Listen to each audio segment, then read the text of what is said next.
Bismillahirrahmanirrahim. Assalamualaikum warahmatullahi wabarakatuh. Anak-anakku yang kami sayangi, alhamdulillah pada kesempatan ini kita masih diberi kesempatan untuk melaksanakan amaliyah Ramadan dan kegiatan belajar mengajar. Saya harapkan anak-anakku semua dapat memaksimalkan kegiatan amaliyah Ramadan ini untuk mengumpulkan pahala sebanyak-banyaknya dan diterima oleh Allah Subhanahu wa taala. Amin. Nah, kita telah masuk pada pembelajaran subtema 4, tema 8, Praja Muda Karana. Sebelum kita masuk pada inti pembelajaran, kita awali dengan membaca doa belajar secara bersama-sama. Bismillahirrahmanirrahim. Raditu billahi rabba wa bil islami dina wa bi muhammadin nabiyyan wa rasulan. Rabbi sidni ilman warzuqni fahman. Amin.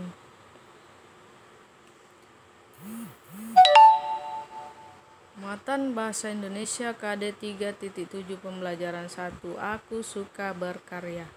Jelaskan makna arah mata angin. Arah mata angin adalah panduan untuk menemukan atau menentukan arah. Arah mata angin dapat digunakan pada peta dan denah. Untuk mengetahui arah mata angin, kita dapat menggunakan bayangan matahari atau kompas. Dan cara-cara tersebut kita dapat mengetahui arah mata angin dan menemukan tempat yang ingin kita tuju. Ini kalian bisa lihat di sini adalah kompas ya, arah mata angin. Ada utara, selatan, barat laut, timur laut, barat daya dan tenggara. Muatan matematika KD 3.11. Nafsirkan data yang disajikan dalam bentuk diagram batang. Data yang disajikan dalam bentuk diagram batang akan lebih mudah dibaca dan dipahami. Dari diagram batang kita dapat mengetahui hal-hal berikut. Yang pertama, data tertinggi, data terendah, selisih antar nilai data, jumlah antar nilai data, dan jumlah seluruh data. Perhatikan contoh berikut. Ini adalah data jenis alat kebersihan yang dibawa siswa.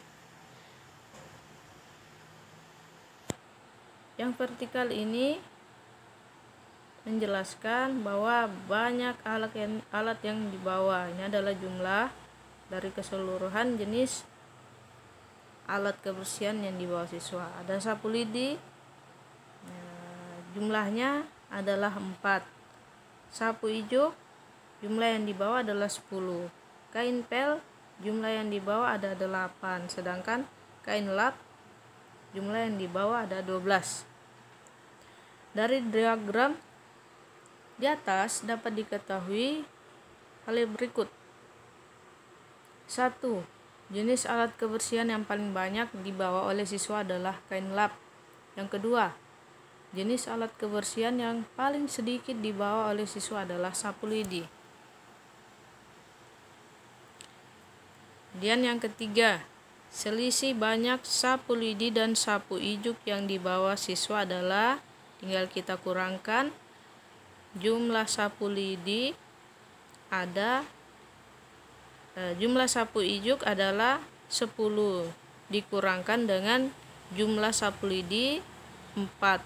Jadi selisihnya ada 6 buah. Yang keempat, jumlah seluruh alat kebersihan yang dibawa siswa. Jadi kita tinggal menjumlahkan. Ini adalah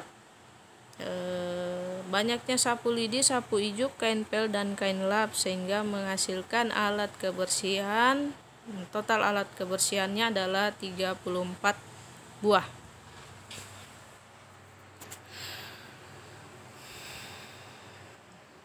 Muatan SBDP KD 3.4. Membuat maket.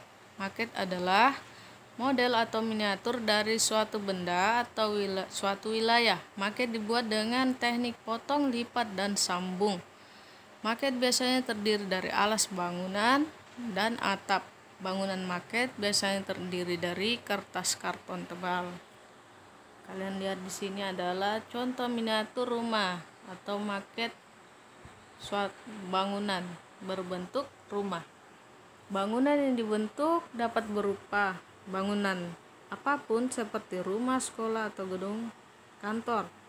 Sebelum dibentuk, pola dibangun sebaiknya diwarnai terlebih dahulu. Hal tersebut untuk memudahkan proses menghias saat seluruh bagian maket sudah terpasang.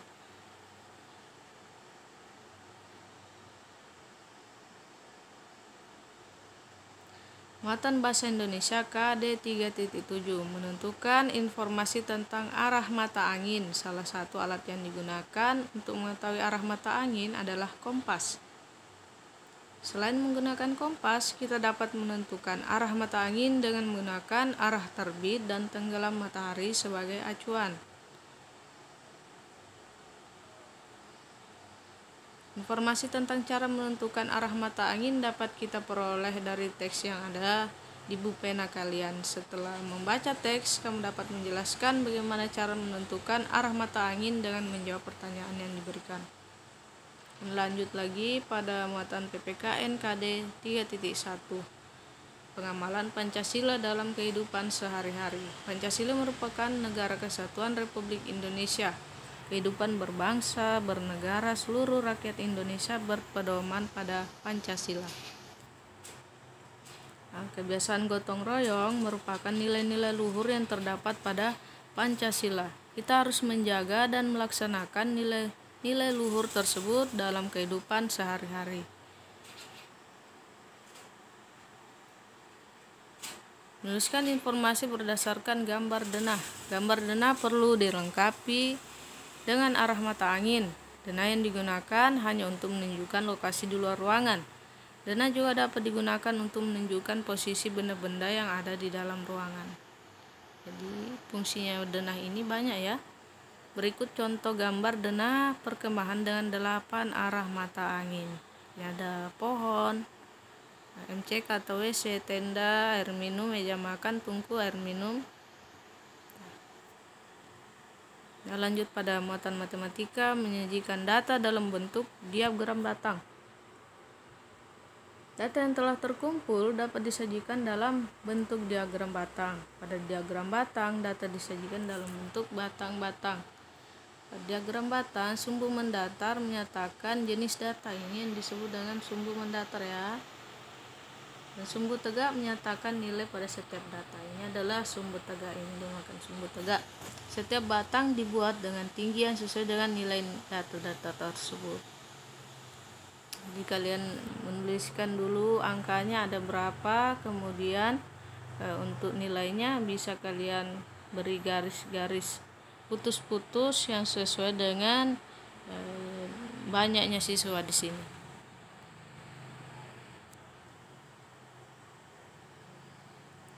Membuat maket bagian 2.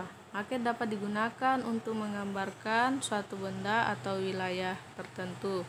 Jika digunakan untuk menggambarkan sebuah wilayah, maka maket juga dapat berfungsi sebagai denah. Maket yang menggambarkan wilayah biasanya terdiri atas beberapa bangunan. Menuliskan kalimat petunjuk sesuai dengan denah. Menurut KBBI, denah merupakan gambar yang menunjukkan letak kota, jalan, dan sebagainya. Denah berfungsi sebagai petunjuk hal tertentu. Untuk menemukan tempat pada denah, kita harus bisa membaca denah terlebih dahulu. Cara membaca denah yaitu dengan memperhatikan arah mata angin sebagai titik utama. Setelah membaca denah, kita dapat menuliskan dalam bentuk kalimat. Kalimat yang digunakan pada denah berupa kalimat petunjuk. Kalimat petunjuk yaitu kalimat panduan untuk memberikan arahan dengan jelas.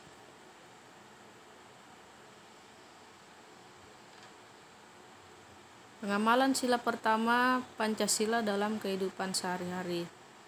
Simbol sila pertama Pancasila adalah gambar bintang bersudut 5 terletak di tengah. Ada ya. Makna sila pertama Pancasila adalah bangsa Indonesia percaya kepada Tuhan sebagai pencipta alam semesta. Berikut Contoh perilaku yang sesuai dengan sila pertama: beribadah dengan kesadaran sendiri. Kedua, melaksanakan ibadah tepat waktu atau sholat tepat waktu. Yang ketiga, berdoa sebelum dan sesudah melaksanakan kegiatan. Yang terakhir, selalu bersyukur dalam segala keadaan.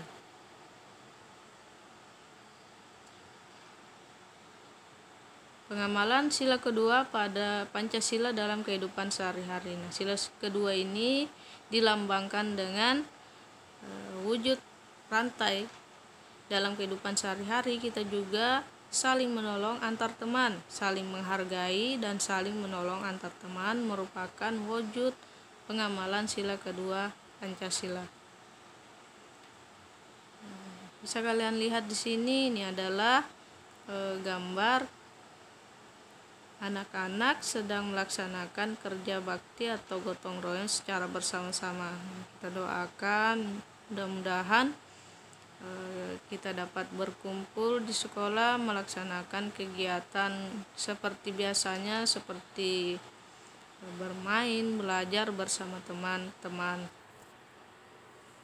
Nah, rasa persaudaraan perlu ditumbuhkan di lingkungan sekolah. Apabila terdapat perbedaan, kita harus mendahulukan kepentingan bersama. Dan pengamalan sila ketiga Pancasila dalam kehidupan sehari-hari. Ini adalah lambang silanya berwujud pohon beringin. Dan demikian kita pun dapat menerapkan rasa cinta tanah air dan bangsa karena selalu menjaga persatuan di lingkungan kita. Menjaga persatuan di lingkungan sekolah merupakan pengalaman sila ketiga Pancasila.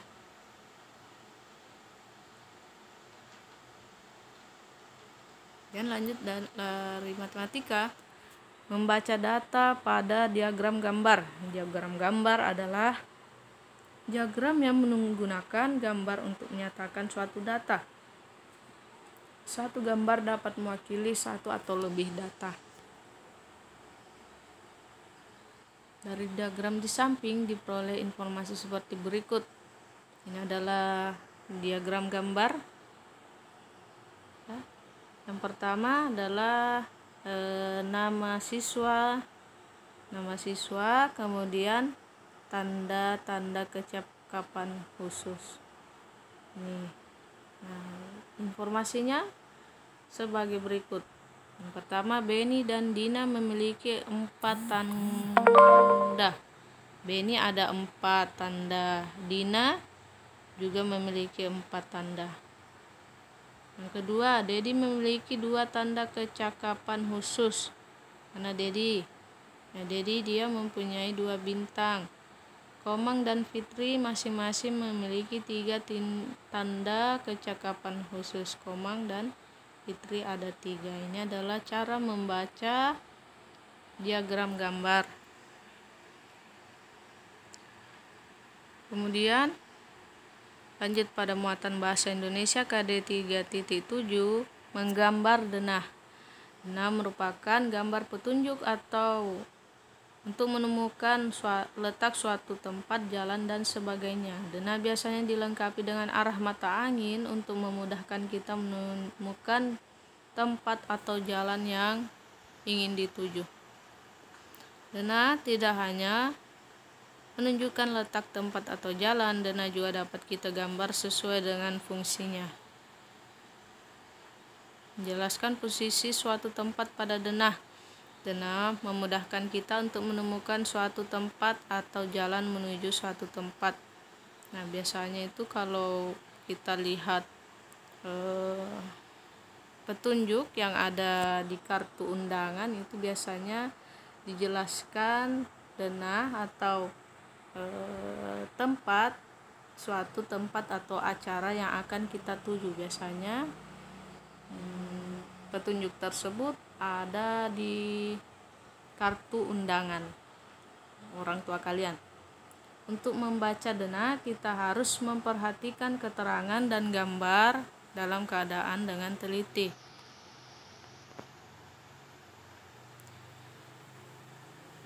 Kerukunan dan keadilan di lingkungan sekolah. Di lingkungan sekolah kita harus ikut mewujudkan kerukunan dan persatuan antar teman.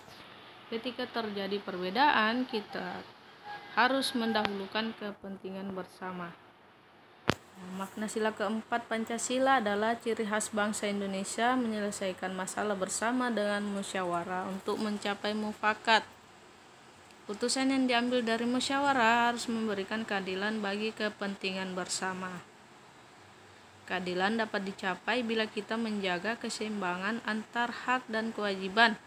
Mewujudkan rasa keadilan di lingkungan sekolah merupakan pengamalan sila kelima Pancasila. Ini adalah gambar lambang sila kelima adalah padi dan kapas.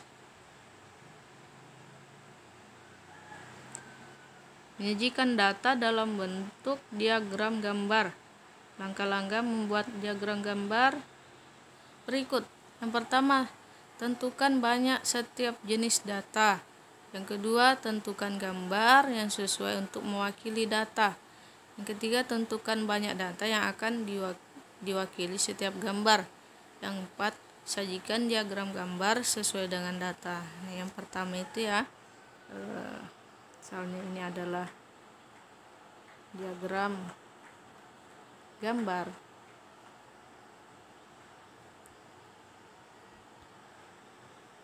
Yang seperti tadi itu, yang di sini biasanya kita tulis dengan nama atau jenis barang. Yang kedua ini bisa kita tuliskan jumlahnya atau nominal dari apa yang akan kita tentukan. Misalnya ada beras 10 kilo 10 kilogram seperti itu ya. Perhatikan contoh berikut. Tabel data banyak origami yang terkumpul setiap pramuka.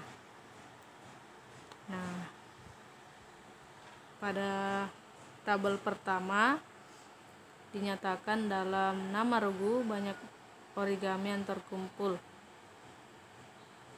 Nama regunya ini ya, melati, mawar, tulip. Banyak origami yang terkumpul adalah 15 untuk melati, 6 untuk mawar, dan 9 untuk tulip. Diagram gambar dapat pada tabel di atas dapat dibuat dengan satu gambar gambar origami mewakili 3 buah origami seperti berikut. Nah,